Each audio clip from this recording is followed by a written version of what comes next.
dalam berdoa, itu ada berarti tata keramahnya ya. Yaitu merendahkan suara ketika berdoa, antara terdengar dan berbisik. Jadi nggak usah teriak-teriak.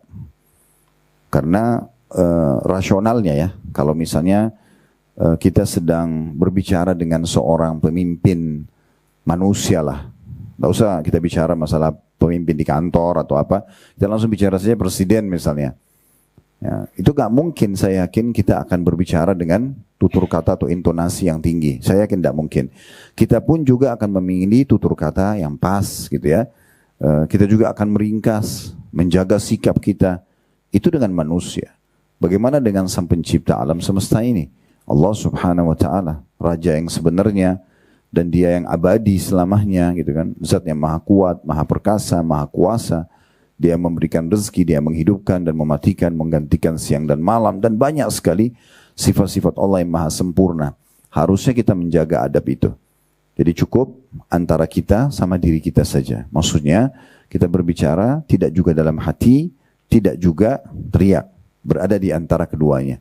Misalnya kita berdoa, setelah alhamdulillah, wassalatu wassalamu ala rasulillah, Rabbana atina fid dunya hasanah, wa fil akhirati hasanah wa qina adzabannar, sambil kita renungi doa yang kita ucapkan.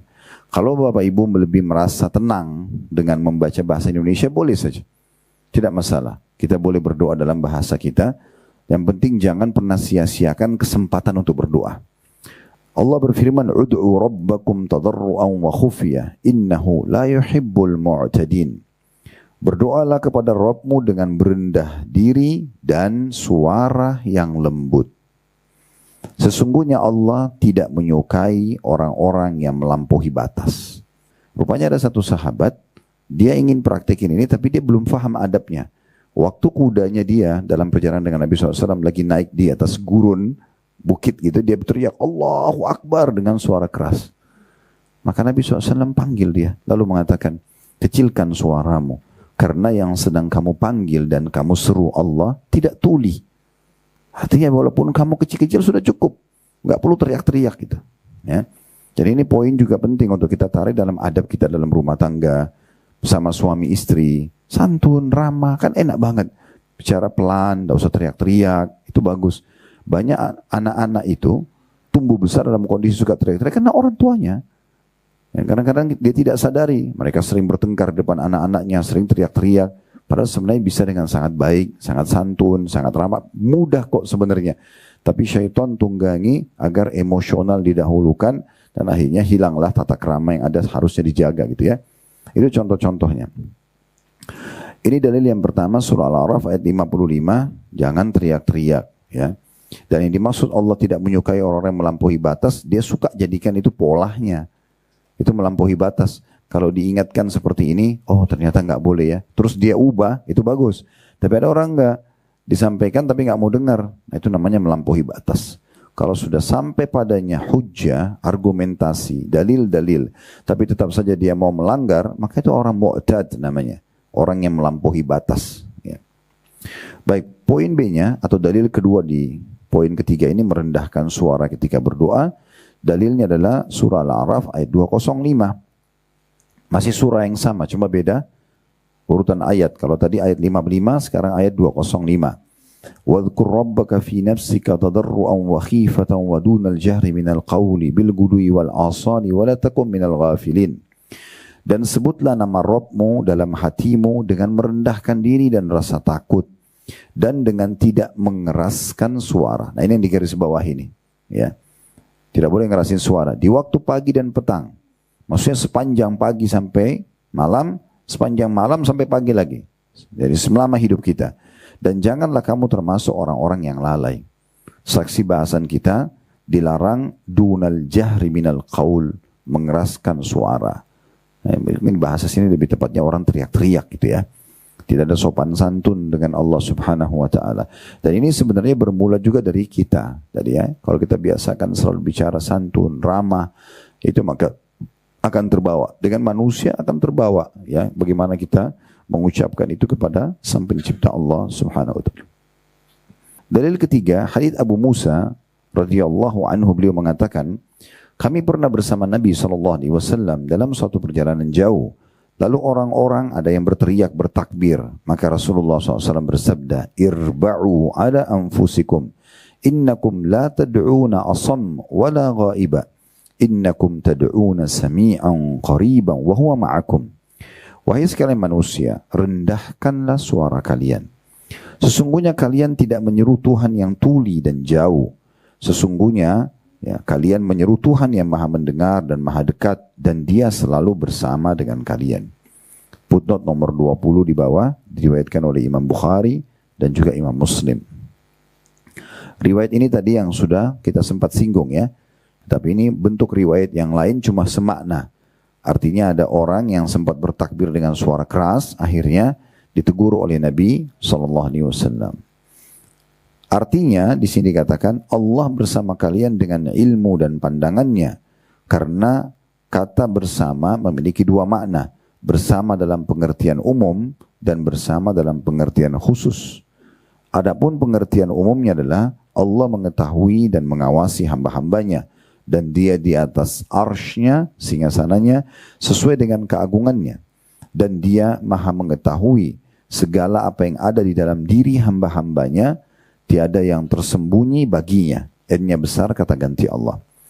Adapun bersama dalam pengertian khusus, yakni Allah bersama orang-orang mukmin dengan memberikan pertolongan, taufiknya, ya, dan juga petunjuk bagi hamba-hambanya yang mukmin. Jadi dari dalil yang ke C atau poin yang ketiga ya, dari dalil ketiga dari poin keempat merendahkan suara, ini berlaku juga pada zikir dan doa. Ya, zikir dan doa. Ini bahkan pernah ada satu riwayat, kalau Bapak Ibu membaca tentang kisah peperangan Nabi SAW menuju atau mengepung benteng Khaybar, benteng orang-orang Yahudi, kurang lebih sekitar 170-180 kilo dari kota Madinah ya. Tapi pada saat itu, waktu para sahabat melihat benteng Khaybar, mereka dan melihat beberapa orang Yahudi yang sempat mengembalakan kambingnya di luar benteng, kemudian mereka lihat pasukan muslimin, mereka melarikan diri, maka para sahabat teriak dengan suara keras, Allahu Akbar, suara keras sekali. Ini di medan perang, maksudnya di lokasi musuh, memang harusnya kita nakut-nakutin musuh, tapi Nabi SAW tetap mengatakan hal yang sama. Jangan kalian berteriak-teriak, gitu kan? Bahkan Nabi SAW mengatakan, jangan kalian berharap bertemu musuh. Berharaplah kalau musuh dengar kalian takut, mereka pergi. Atau mereka menyerah. Tetapi kalau musuh itu melawan, maka kokohkan kaki kalian. Lalu Nabi SAW juga mengingatkan tentang masalah, jangan kalian teriak-teriak, karena yang sedang kalian seru Allah Subhanahu Wa Taala tidak tuli. Ya. Kita boleh menyemangati diri kita, tapi jangan berlebih-lebihan. Nah seperti itulah. Dimulai dari dara'a, yadra'u, dara'a, yaitu menundukkan diri dan merendahkan diri. Yang artinya memohon. Ini diantara adabnya. Dalilnya, ada 3 dalil juga, A, B, dan C. Di poin A-nya, Allah SWT berfirman, dalam surah Al-An'am ayat 42.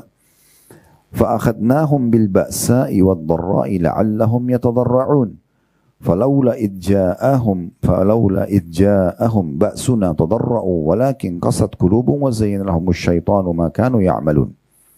Kemudian kami siksa mereka dengan menimpakan kesengsaraan dan kemelaratan, supaya mereka memohon kepada Allah dengan tunduk merendahkan diri. Jadi ayat ini turun kepada orang-orang yang tidak pernah mau berdoa sama Allah, tidak mau beriman sama Allah. Allah datangkan kesengsaraan pada mereka, penderitaan pada mereka. Akhirnya mau nggak mau mereka harus memohon kepada Allah. Dengan tujuan agar mereka merendahkan diri akhirnya. Memohon kepada Allah SWT. Maka mengapa mereka tidak memohon kepada Allah dengan tunduk merendahkan diri ketika datang siksaan kami kepada mereka? Bahkan hati mereka telah menjadi keras dan syaitan pun menampakkan kepada mereka bagusnya apa yang selalu mereka kerjakan. Artinya makin kita mengadakan atau makin kita terjerumus dalam atau mengalami, lebih tepatnya mengalami satu ujian, lagi sakit, lagi ada masalah, terlilit utang, harusnya makin dekat diri kepada Allah. Makin kita merendah diri kepada Allah SWT. Bukan malah larinya makin menambah dosa, maksiat sehingga akhirnya keliru, gitu ya. Ada orang makin ada masalah, makin mabuk, makin kemana-mana gitu ya, makin melakukan perbuatan-perbuatan haram. Nah ini dalil pertama, di situ ada saksi bahasannya adalah mengapa mereka tidak memohon kepada Allah dengan tunduk merendahkan diri ketika datang siksaan kami kepada mereka. Dalil keduanya di poin B, Allah SWT berfirman dalam surah Al-An'am ayat 63 yang bunyinya, Qul man yunajjikum min dhulumatil barri wal bahri tad'uunahu tadarruan wa khufyatan la in anjana min hadhihi lanakunanna minasyakirin. Katakanlah, siapa yang dapat menyelamatkan kamu dari bencana di darat dan di laut yang kamu berdoa kepadanya, N-nya besar kata ganti Allah, dengan merendah diri dan dengan suara yang lembut, dalam kurung dengan mengatakan, sesungguhnya jika dia Allah, D-nya besar kata ganti Allah, menyelamatkan kami dari bencana ini, tentulah kami menjadi orang-orang yang bersyukur. Di sini saksi bahasan kita adalah potongan firman Allah SWT terjemahannya, dan atau yang kamu berdoa kepadanya dengan merendah diri dan dengan suara yang lembut. Di ayat ini digabungkan antara kita merendahkan diri kita di hadapan Allah, merasa butuh gitu ya, dan juga dengan suara yang lembut. Dalil ketiga, surah Al-A'raf ayat 205. Ini sebenarnya tadi sudah disebutkan di poin sebelumnya ya, di poin keempat. Namun di sini diulangi lagi, wadhkur rabbaka fi nafsika tadarruan wa khifah.